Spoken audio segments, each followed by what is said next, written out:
ada baiknya kita berdoa terlebih dahulu sebelum memulai Jumat ceria kita. Oke, sikap hormat kepada Tuhan, lipat tangannya, tutup matanya, tundukkan kepalanya, kita berdoa. Tuhan Yesus yang baik, terima kasih hari ini kami boleh bertemu lagi dalam Jumat ceria. Tuhan, sekarang kami mau memuji Engkau, kiranya sukacita yang dari Tuhan boleh memenuhi kami. Dalam nama Tuhan Yesus kami berdoa, amin. Oke, sekarang kita sudah siap untuk memuji Tuhan. Kita akan memuji Tuhan yang berkuasa di atas bukit, di dalam laut, di mana-mana. Waktu kita senang, waktu kita sedih, Dia tetap Allah yang berkuasa dan tetap bersama kita. Kita akan memuji Tuhan kembali. Adik-adik yang ada di rumah dan yang ada di tempat ini, ayo berdiri. Jangan ada yang loyo-loyo, jangan ada yang lemas-lemas. Semua harus semangat. Oke, kita bernyanyi Ku daki-daki gunung yang tinggi. Oke, musik.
ada kuis, boleh dijawab, dikirimkan kepada miss-missnya.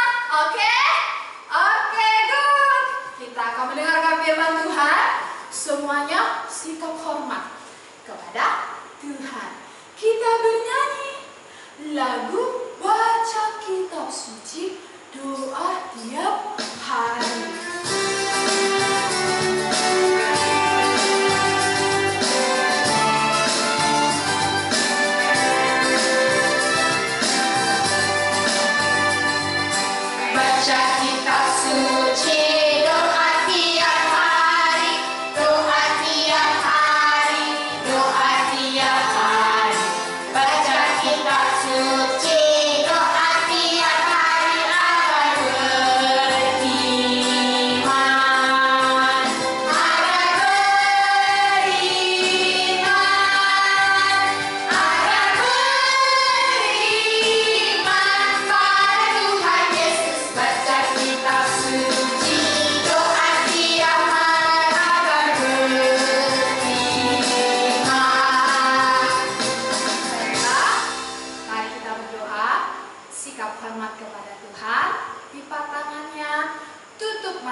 Kita berdoa. Terima kasih Tuhan Yesus, kami sudah sukacita memuji Tuhan. Sekarang kami mau mendengarkan firman-Mu. Biarlah kami tetap hormat kepada Tuhan. Taruhlah kepada kami pengertian akan firman Tuhan. Dalam nama Tuhan Yesus, amin. Oke, bagaimana adik-adik? Sudah lelah? Atau masih tetap semangat? Masih tetap semangat semuanya untuk mendengarkan firman Tuhan. Oke, hari ini kita akan mendengarkan sebuah cerita di dalam gua buaya. Cerita apa tadi Miss bilang? Cerita di dalam gua buaya. Oke. Tapi sebelum Miss Desi cerita, adik-adik semuanya yang ada di tempat ini dan yang ada di rumah masing-masing harus hormat kepada Tuhan. Jangan jalan-jalan, apalagi lari. Jangan ganggu kakaknya, abangnya, atau siapapun yang di sekelilingnya. Jaga diri masing-masing supaya hormat kepada Tuhan. Setuju? Setuju, Miss? Oke, kita mulai ya. Adik-adik, siapa yang pernah dengar kata-kata gua? Angkat tangannya. Yang pernah dengar kata gua? Di sini ada. Iya, kalau yang ikuti Jumat Ceria pasti pernah dengar kata gua. Di mana? Daniel di gua singa. Nah, hari ini Miss Desi akan cerita dalam gua buaya. Gua itu kan adik-adik bukan rumah. Gua itu suatu tempat yang kanannya, kirinya, belakangnya, atasnya, semuanya itu tanah. Dan di depannya itu bolong. Ada bisa untuk masuk ke dalam. Di dalamnya biasanya gelap. Nah, adik-adik, cerita hari ini ada seekor buaya tua namanya Oljo. Siapa namanya? Oljo. Iya, buaya tua ini namanya Oljo. Buaya tua ini dia sangat pintar, dia sangat cerdik. Nah, adik-adik, dan dia tinggal di sebuah sungai yang ada di Afrika. Adik tahu di mana Afrika? Tahu? Afrika itu jauh sekali dari Indonesia. Kalau kita mau ke Afrika, kita harus naik pesawat dan gak bisa satu kali.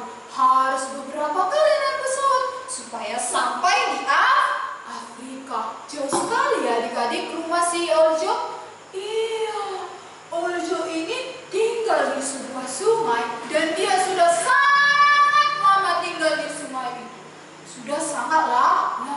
sehingga dia sangat mengenal keadaan sungai itu.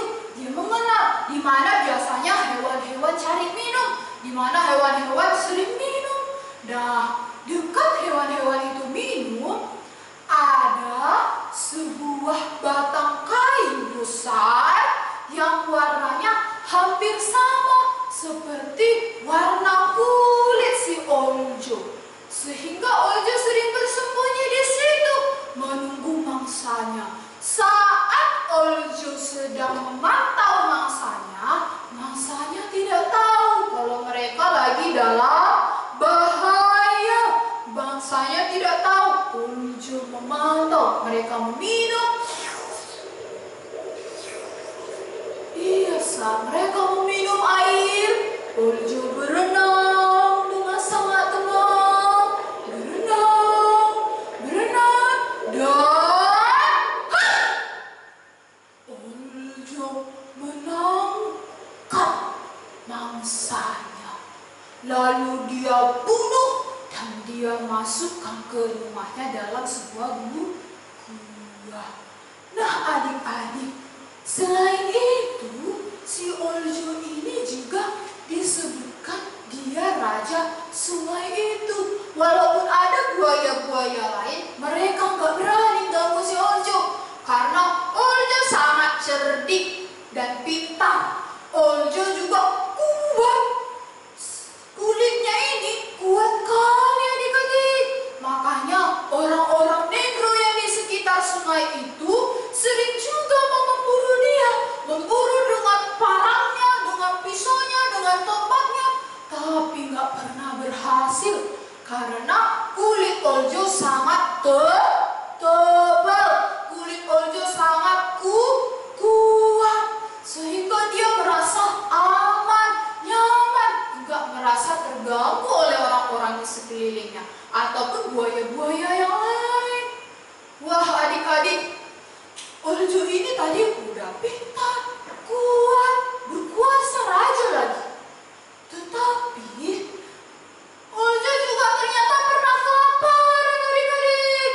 Kok bisa kelaparan? Dia kan kuat, dia kan pintar.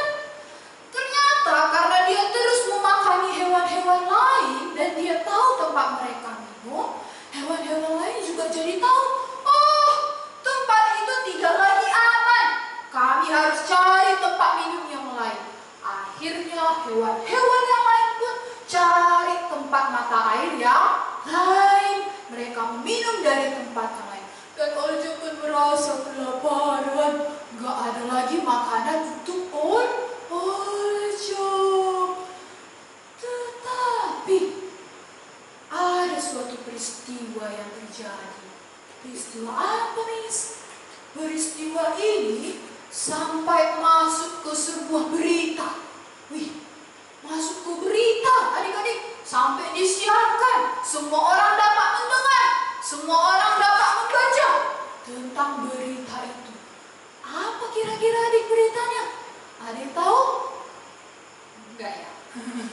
Beritanya adalah suatu hari ada seorang anak laki-laki yang tinggal di daerah itu. Dia bermain-main di dekat sungai tempat tinggal Oljo. Dia bermain-main, dia ambil batu, dia lempar. Dia ambil batu, dia lempar lagi ke sungai. Begitu terus. Anak laki-laki ini, adik-adik, sudah pernah mendengar tentang si buaya tua yang berbahaya. Biasanya dia hati-hati kok bermain. Biasanya dia hati-hati sekelilingnya. Tapi kali ini karena dia terlalu senang, karena dia terlalu bergembira, dia ambil batu, lempar. Dia ambil batu, lempar. Sampai dia lupa ada bahaya. Nah, adik-adik, saat dia masuk semakin dalam ke sungai untuk mengambil batu yang licin, ternyata di belakangnya Oljo sudah mengikuti. Oljo sudah berenang dengan sangat pelan. Berenang, sampai akhirnya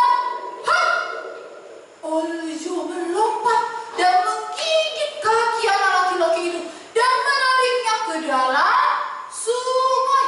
Anak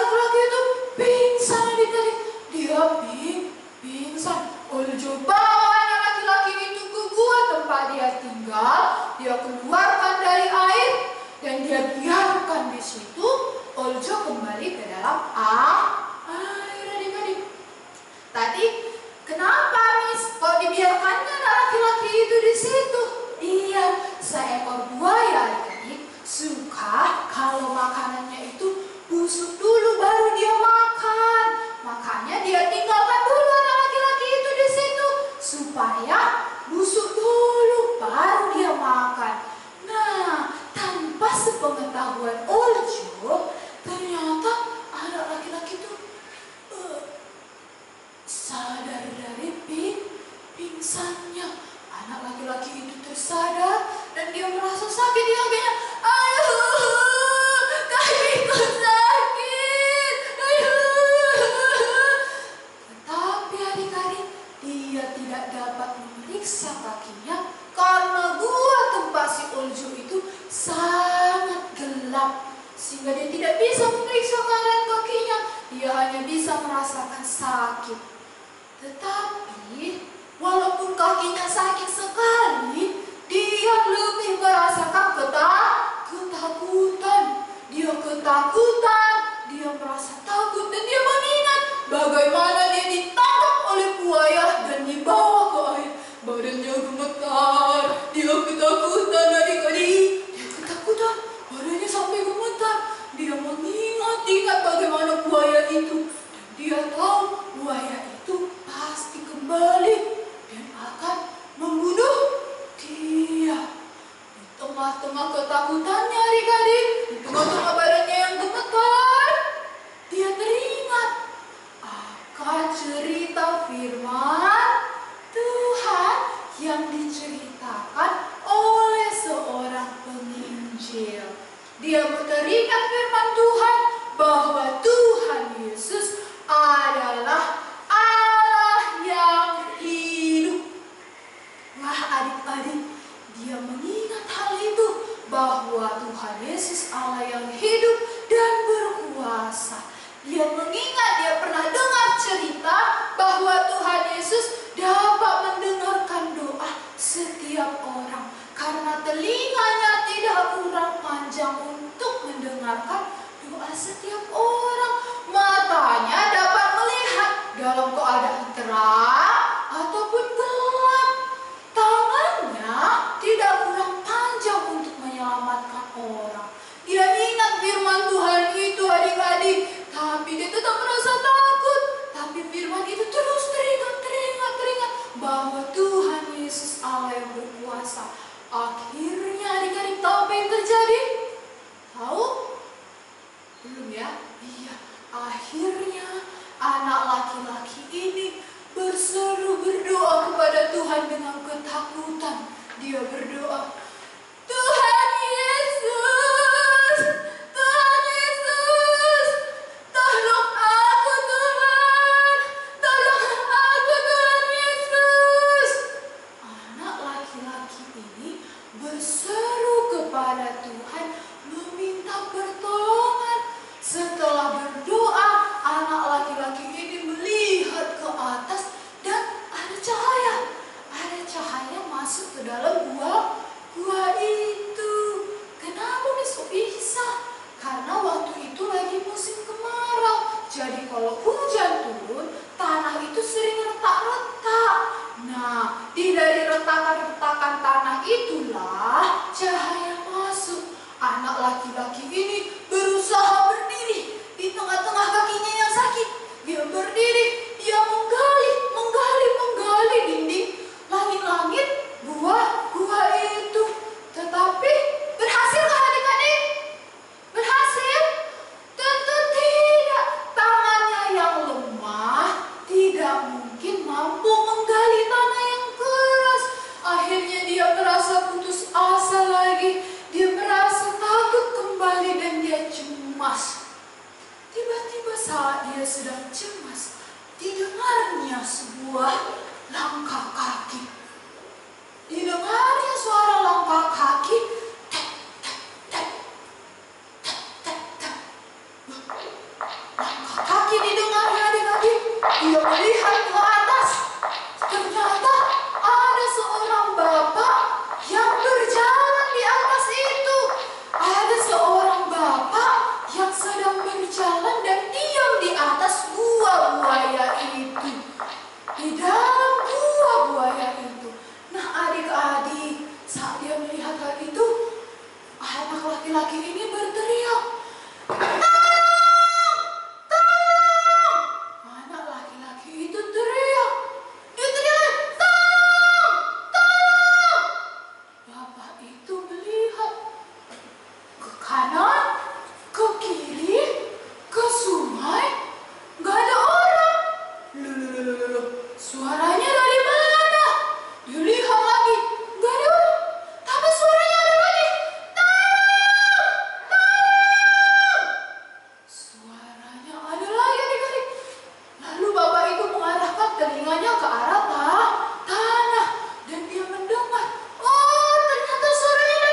dia menggali tanah itu dan teman-teman yang lain.